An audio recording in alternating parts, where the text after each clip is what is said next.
computer. Okay. And all right. Baruch atah Adonai Eloheinu melech haolam shekidshanu b'mitzvotav v'tzivanu la'asok b'divrei Torah. So I have, I think 1, 2, 3, 4, 5. There's a sixth one that I didn't put up on the screen. 6 choices that I came up with to study that I think would be interesting. Not so involved with esoteric law that no matter where I would look to try to understand it, I wouldn't be able to understand it enough. You're freezing. Oh. You froze. Can you? Not with me. Not with us either. Your internet connection is unstable, it says. That's That's yours. your That's internet. you. Yes. Oh, mine? Yes. When it Sorry, comes on Bess. your screen, Bess, it means it's your internet connection, not mine. Yeah. I'm doing a Shelley Rochester. So, okay. So, anyway, if you're following along in the Daf Yomi cycle, that is a page of Talmud a day. We're in the midst of Tractate Kiddushin, and what we're dealing with now has nothing to do. Kiddushin is another word for marriage. It has nothing to do with marriage yet. It's all about filling out documents and who's worthy of filling out a document or something like that. Anyway, that's relatively easier than some other topics that could come up in the Talmud that are just, the follow the flow of the argument is just too hard to do. So that's why I have 6 choices for us to look at, and hopefully with consensus, we'll be able to find one that we'll all agree on. So I'm going to share my screen for these chapters one at a time. Just a second. I got it. Just give me a second to get it in the right order here.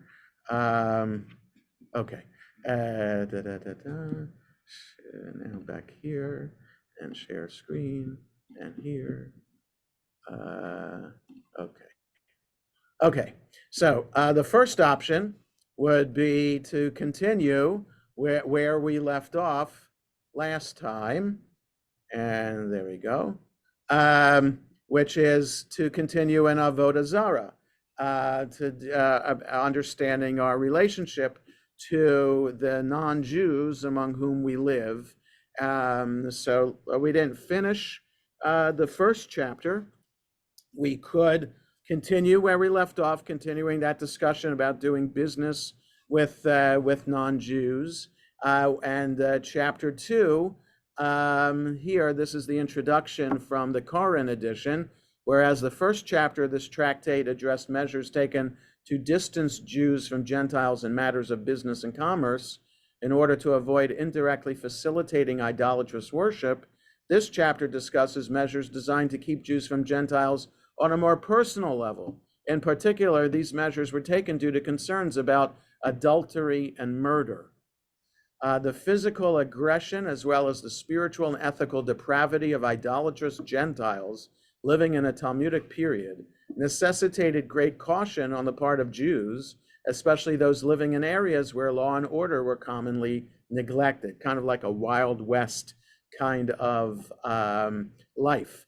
Consequently, the sages established various ordinances designed to protect their communities by limiting interactions between Jews and Gentiles. This chapter examines the nature of those ordinances, as well as their applications and limitations. Questions as to whether or not a Jew may entrust his life to Gentile professionals, such as physicians, midwives, and wet nurses, are discussed in this chapter. The chapter also discusses the possibility of aiding idolatrous Gentiles and other malefactors by preventing their demise. So that's interesting, being a Jewish doctor. Is it okay to treat non-Jewish patients? Like, how can you even imagine such a question to arise? But in their time, yeah, and then vice versa. Can you entrust your life to a non-Jewish doctor or midwife? So that's interesting questions, and I would be interested in studying this. So let's keep that in mind. And let me stop sharing the screen so I can get to another chapter. Just bear with me as I work behind the scenes here. Okay.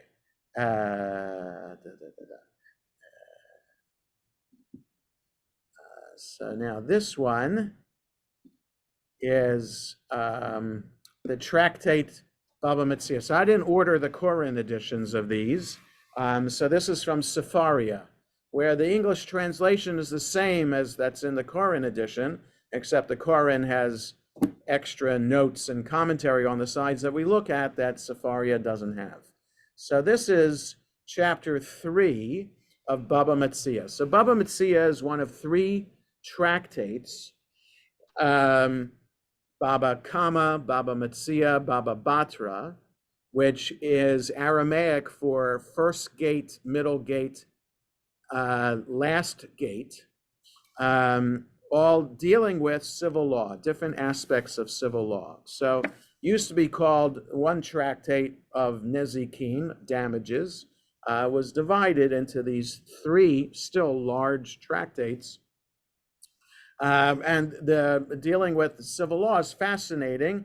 And this chapter starts with this Mishnah. In the case of one who deposits an animal or vessels with another who is acting as an unpaid bailee. So Didn't we do this? we did unpaid bailies, but this, I don't think we did chapter 3. Okay. Okay, yeah, so it's unpaid bailies sounds familiar for those of us in a Talmud class for a number of years, but I don't think we did chapter 3. So you deposit, let's say, so Michael's sitting here. I ask him, can you watch my animal or can you watch my car? And I'm not paying him to do it. He's volunteering to do it. And then while he was watching them, that is not literally watching them, they were in his possession, they were stolen or they were lost. And the bailee paid the owner the value of the deposit and did not wish to take an oath that he did not misappropriate the item and that he was not negligent in safeguarding it. That will affect who keeps the deposit if it's found to return.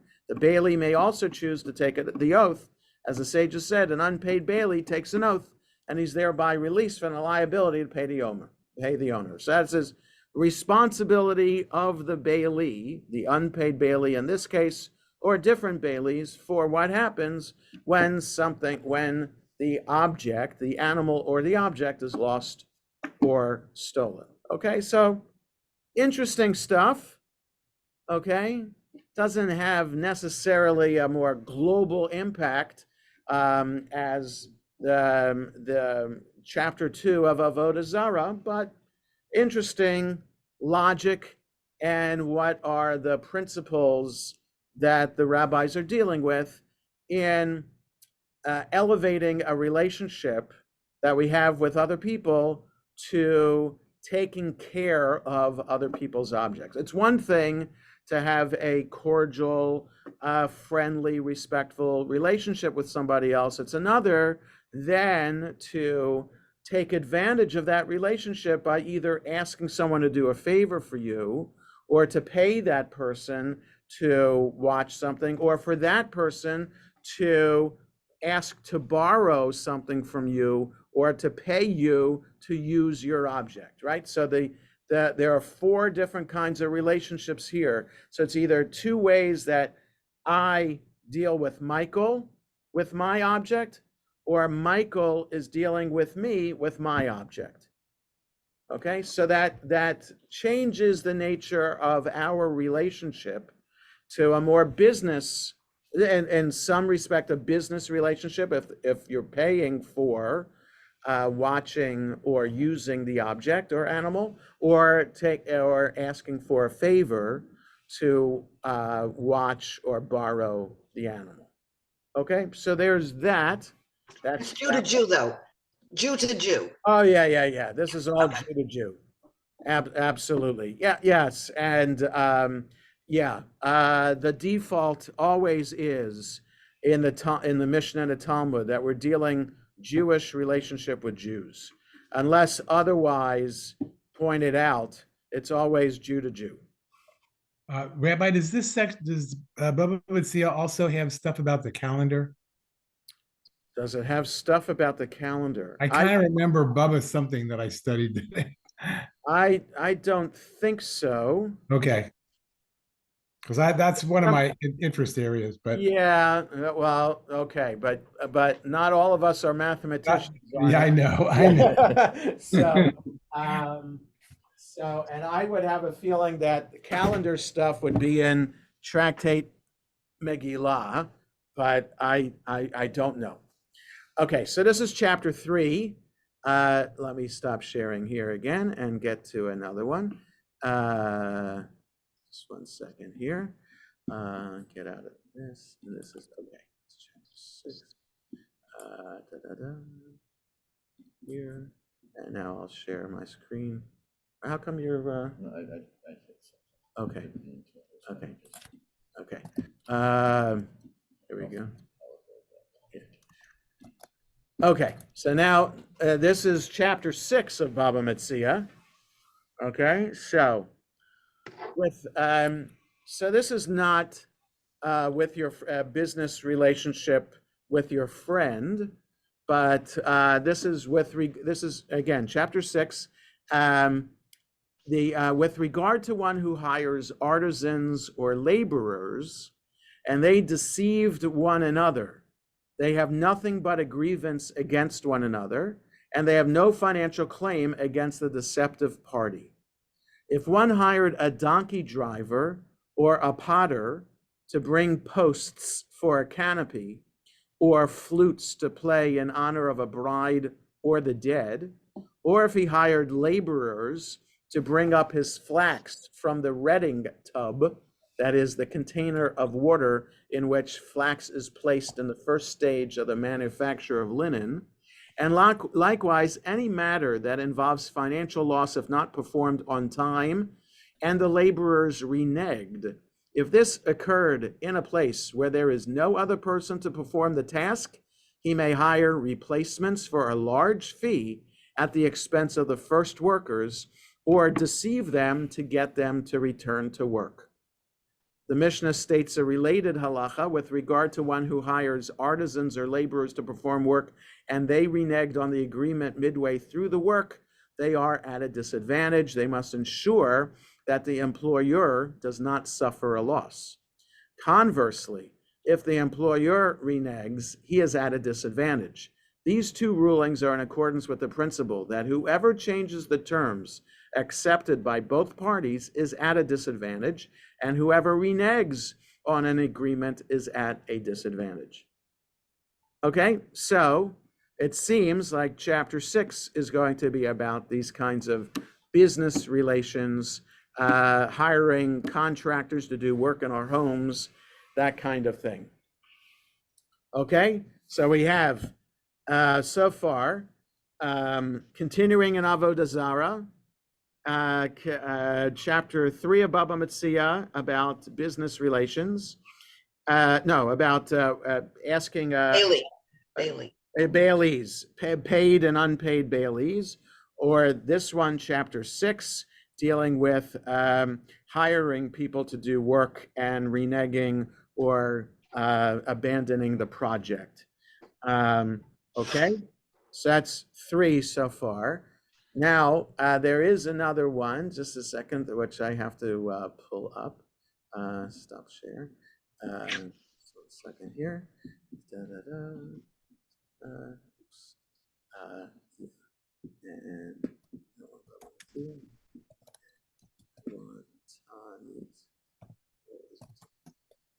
there it is.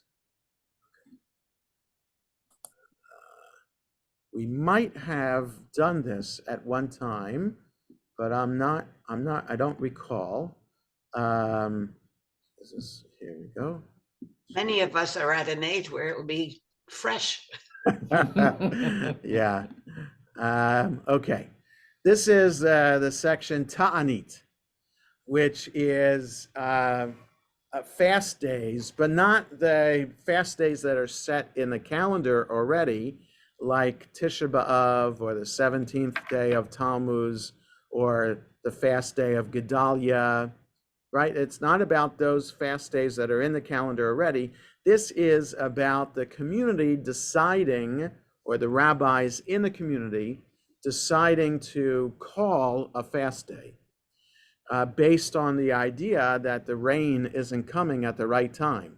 So the rabbis then have the community fast.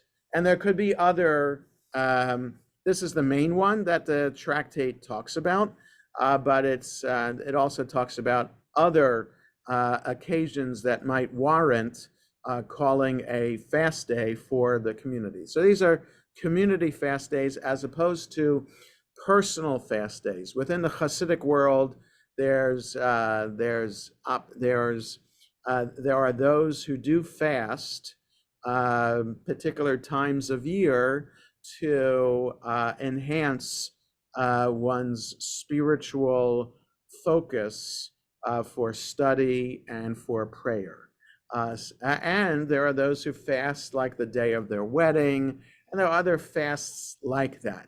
I'm not sure that this tractate talks about that, but it does talk about those communal fast days that would be called by the rabbis. So here's the first Mishnah. From when, that is, from which date, does one begin to mention the might of the rains by inserting the phrase, he makes the wind blow and rain fall in the second blessing of the Amida prayer? Right, so in other words, we pray for rain, the rain isn't coming, why, when do we call a fast day? Rabbi Eli, so we first have to find out when we start praying for rain, so we'll know when the prayer is not effective so that we need to call a fast day. Yeah, when do you start worrying, like Michael said? Rabbi Eliezer says the phrase is inserted from the first festival day of the festival of Sukkot. Rabbi Yehoshua says from the last festival day of the festival of Sukkot, which is what we do. On Shmini Atzeret, we start praying for rain. Rabbi Yehoshua said to Rabbi Eliezer, since rain is nothing other than a sign of a curse during the festival of Sukkot, like you don't want the rain to fall on your sukkah, as rainfall forces Jews to leave their Sukkot, why would one mention the might of rain during this period? Rabbi Eliezer said to him, I too did not say that it is proper to request rain at this time, but it's proper only to mention the phrase. He makes the wind blow and rain fall in its due time. Rabbi Yeshua said to him, so, that is, if reciting the phrase does not constitute a request for rain, one should always mention rain, even in the summer. The Mishnah states a general principle, one requests rain only immediately preceding the rainy season. Rabbi Yehuda says, with regard to the one who passes before the ark as prayer leader on the concluding festival day of the festival of Sukkot, the 8th day of assembly, the last prayer leader who leads the additional prayer mentions rain, whereas the first prayer leader for the morning prayer does not mention rain. The opposite is the case at the conclusion of the period for mention rain on the first festival day of Passover. Here, the first prayer leader who leads the morning prayer mentions rain, while the last prayer leader who leads the additional prayer does not mention rain. Okay, so here is not anything to do with business or interaction with other people in society, but rather the idea of the efficacy of prayer. Is God listening to us when we pray? How do we respond when it seems God is not listening to our prayers? Okay, so it's an interesting religious kind of theological idea, and I think that that's what mainly the Tractate underlies. The Tractate Tanit is this theology, that is, that there's a cause and effect to our action regarding God in being involved in our lives. In other words, like the Torah says, we do good things, God's going to reward us and bless us. We do bad things, God's going to curse and punish us. Okay, and then by extension, the community is good, then the community is blessed. Community is bad, community is punished. All right, so that's the theology that underlies Tractate Tanit. Okay, now there are two more sections that we can choose from. So hang on here. Here we go.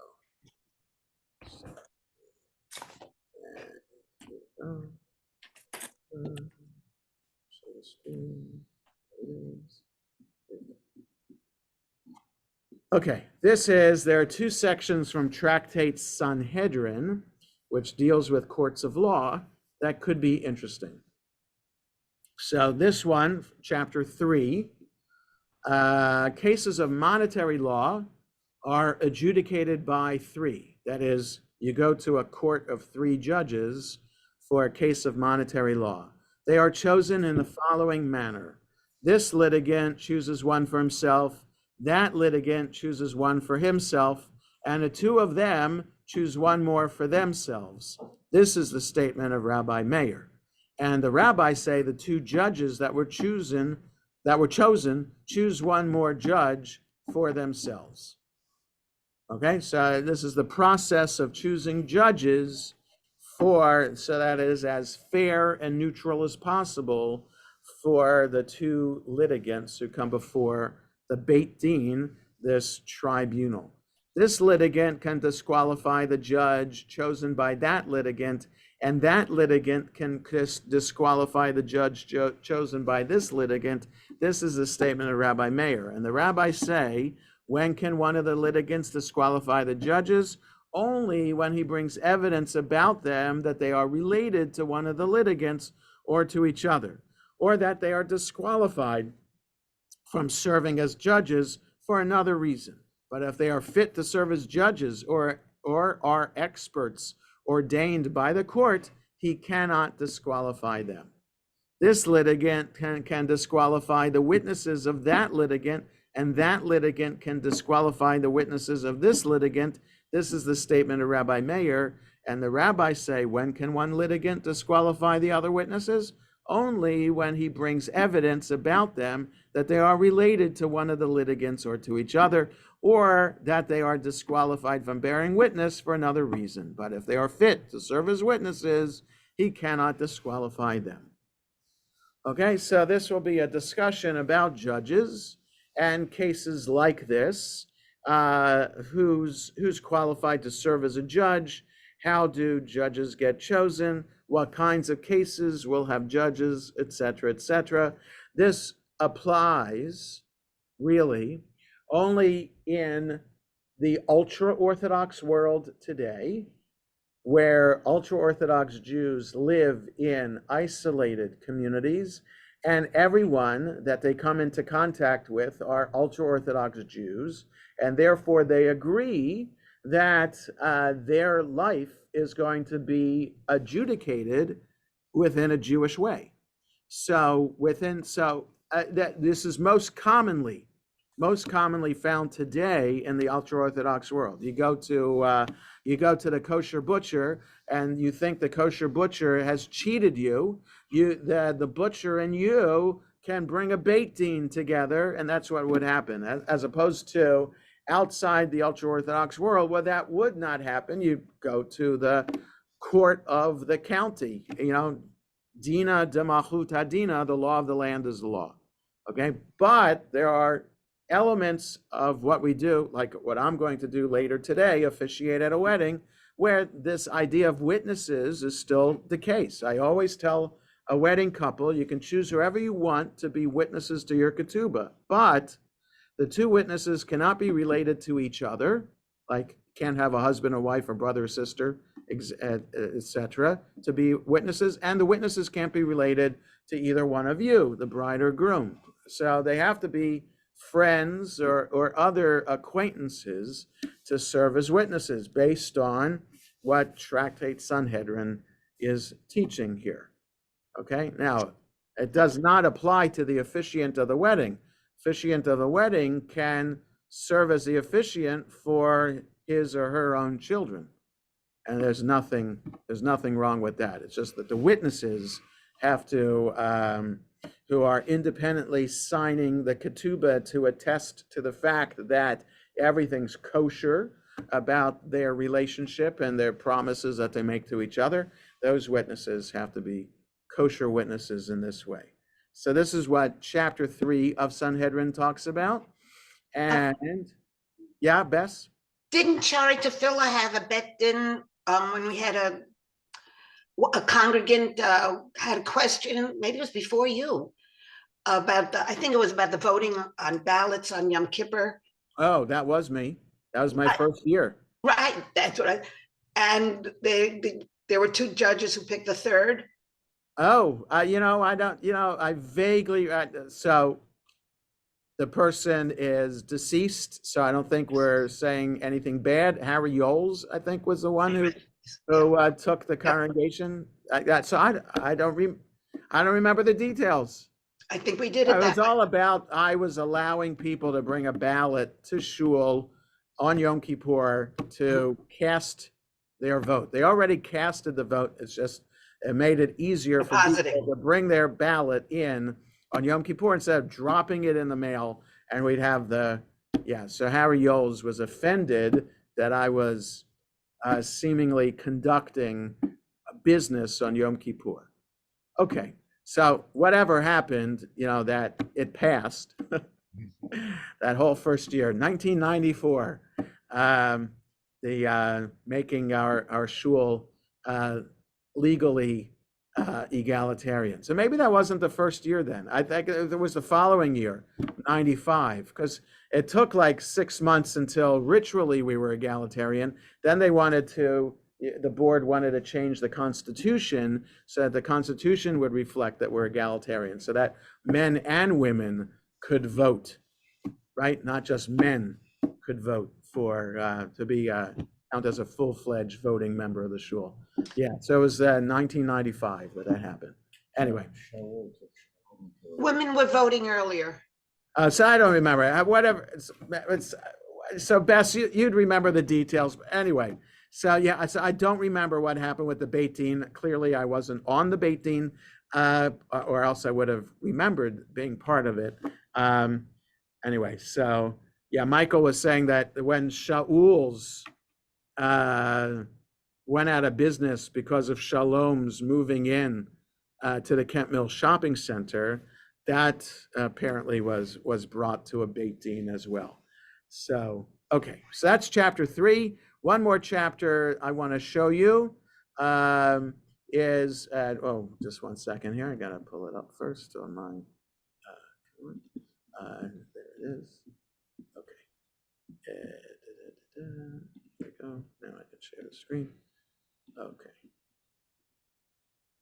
This is chapter 10 of Sanhedrin, modes of execution. This also does not apply, and I don't think it ever applied during rabbinic times. So in other words, during rabbinic times, Jews did not have autonomy for capital cases. They may have been granted autonomy for civil cases. In other words, the Romans said, you guys can take care of your own business. That's fine. But when it comes to capital cases, no, Roman courts are going to handle that. So, but the rabbis still talked about all issues related to conducting a civil society, including capital crime, so that they'd have the law ready for when the time would come that they might be in charge of everything. Okay, so this does not apply in Israel today. And I don't believe that the death penalty was only instituted once for Adolf Eichmann, and that was a special circumstance. Other than that, there hasn't been the death penalty for any murder or terrorist perpetrators in the history of Israel. So this is chapter 10. These are the transgressors who are strangled in the implementation of the court-imposed death penalty, right? So there are 4 methods of execution: strangulation, stoning, decapitation, and burning. Yeah. So Sanhedrin talks about all 4 of those modes of execution. So chapter 10 is strangulation. So who gets strangled to be executed?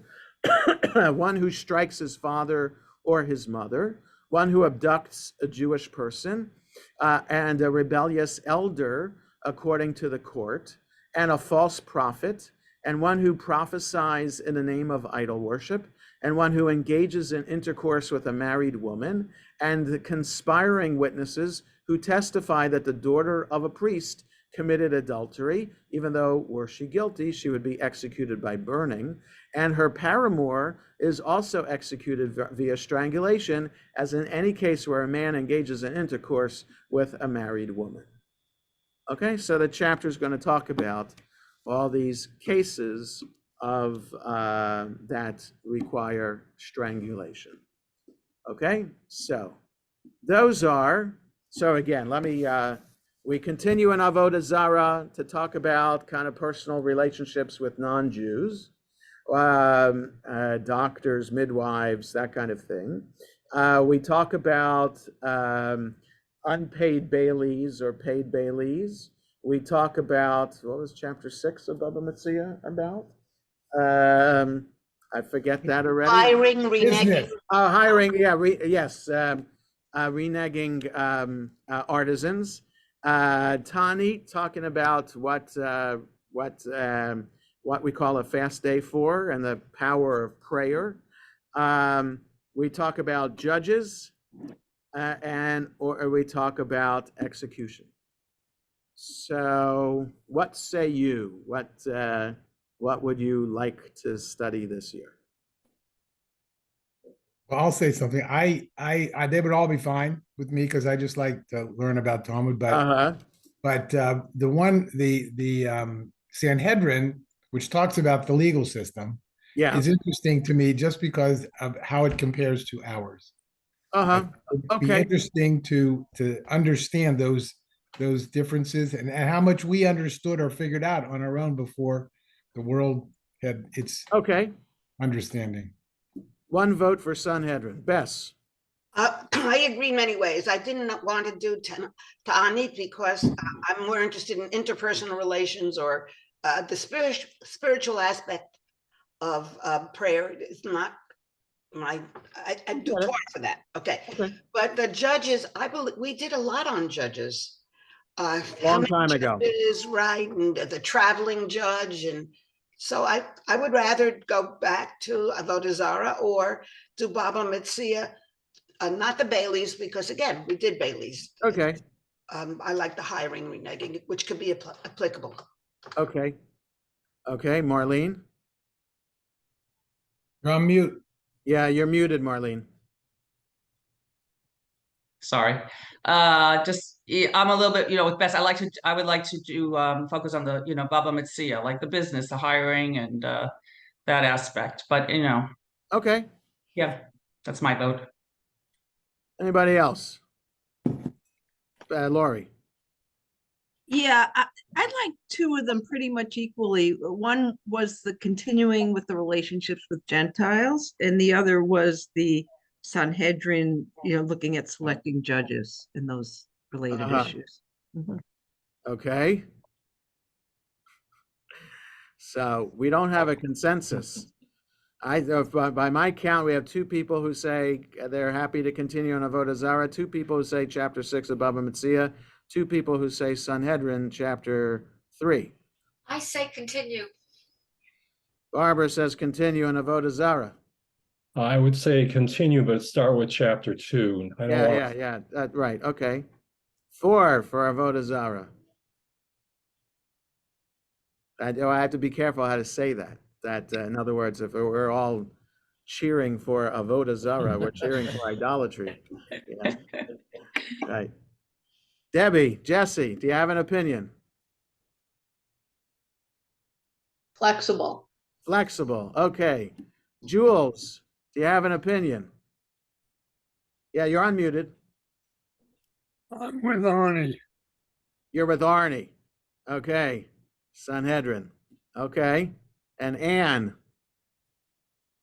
I'm happy continuing with Avodah Zarah. Thank you. Okay. So by my count, I got 5 people who say continue in Avodah Zarah, 3 people do Sanhedrin, 2 people do Baba Matzia. So what we could do as a compromise, I'm just throwing this out there, we could do Avodah Zarah for half the year and Sanhedrin for the other half of the year. If we wanted to do that and have a taste of both this year. Why don't we, That sounds good. why That's don't we, great. why don't we see a few months from now, Howie? We could always. Yeah, okay, we'll see. Okay, so I agree, here's the thing. Bess. What's that? I What- agree with Bess. Okay, so Avodah Zarah, chapter 2. So we're not going to start today because the religious school is going to be starting in a little bit, and I have to be there for that.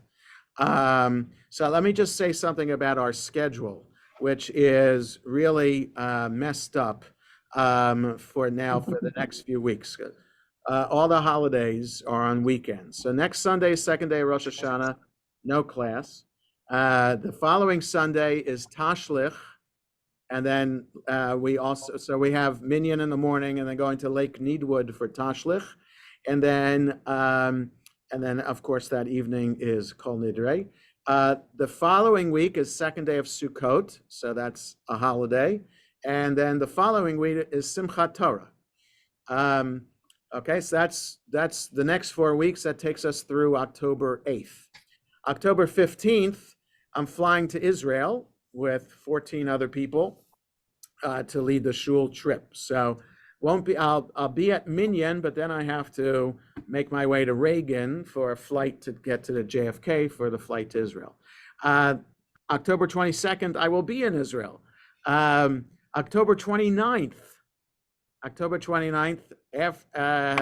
I have to drive to New Jersey to attend a wedding in North Jersey. So the next time we're meeting is the first Sunday in November.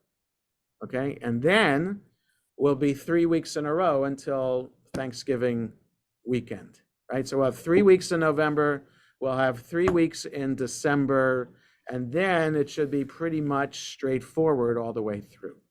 All right, so by half the year of studying Avodah Zarah, seeing how we're going, we're really doing November, December, January, I would say, would count, and then February, March, April, May. We're going until Memorial Day.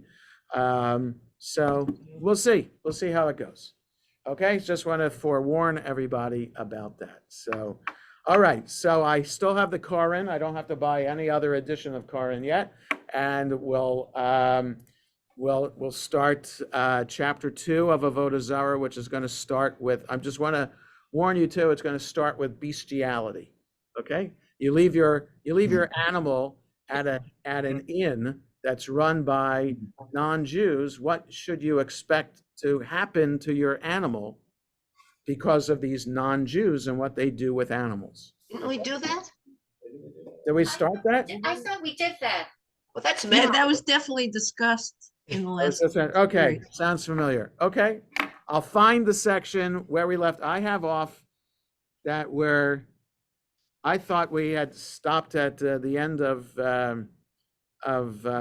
page 122 in the Koran, which is still chapter 1 of Avodah Zarah. But okay, I'll figure it out. Well, we may not have discussed it thoroughly, but we Right, definitely. it might have been brought up in discussed it chapter at certain 1, points. but maybe not to be discussed yet. We Okay. don't want to miss anything about it. Yeah, so. that's right. That's right.